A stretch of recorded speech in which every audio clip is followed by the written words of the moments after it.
गलांडवाडी येथे श्री गणेश स्वयंसहायता समूहाच्या रसवंतीगृहाचे उत्साहात उद्घाटन। अमोल शिंदे, प्रतिनिधी, गलांडवाडी, तालुका दौंड। महिलांना आर्थिकदृष्ट्या स्वावलंबी बनविण्याच्या उद्देशाने उमेद महाराष्ट्र राज्य ग्रामीण जीवनोन्नती अभियान अंतर्गत गलांडवाडी येथे श्री गणेश स्वयंसहायता समूहाच्या वतीने रसवंतीगृह या नवीन व्यवसायाचा शुभारंभ करण्यात आला। आज दि.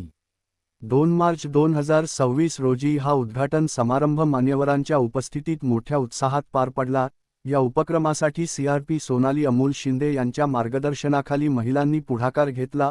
उद्घाटनप्रसंगी माजी सरपंच ज्योतिताई शितोळे, सुनीता कदम, समाधान विभाग, अनामिका भापकर, पल्लवीताई कदम, सारिका कदम, स्वाती नहाटा, साजेड भाभी आदी मान्यवरांची प्रमुख उपस्थिती लाभली। यावेळी बोलताना मान्यवरांनी महिलांच्या या धाडसी पावलांचे कौतुक केले। बचत गटाच्या माध्यमातून महिलांनी केवळ एकत्र येणेच नव्हे, तर व्यवसायाची संधी शोधून स्वतःच्या पायावर उभे राहणे हेच खऱ्या सक्षमीकरणाचे लक्षण आहे, असे मत व्यक्त करण्यात आले। कार्यक्रमास परिसरातील अनेक प्रतिष्ठित नागरिक, विविध बचत गटांचे पदाधिकारी व सदस्य उपस्थित होते। तसेच बचत गटांच्या सीआरपी निर्जला मॅडम गुंड, सारिका शेलार आणि वैशाली चोरमले यांनी कार्यक्रमाच्या यशस्वी आयोजनासाठी विशेष परिश्रम घेतले।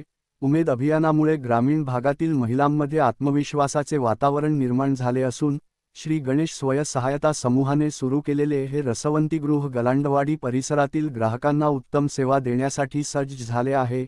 महिलांच्या या अभिनव उपक्रमाचे सर्वत्र कौतुक होत आहे।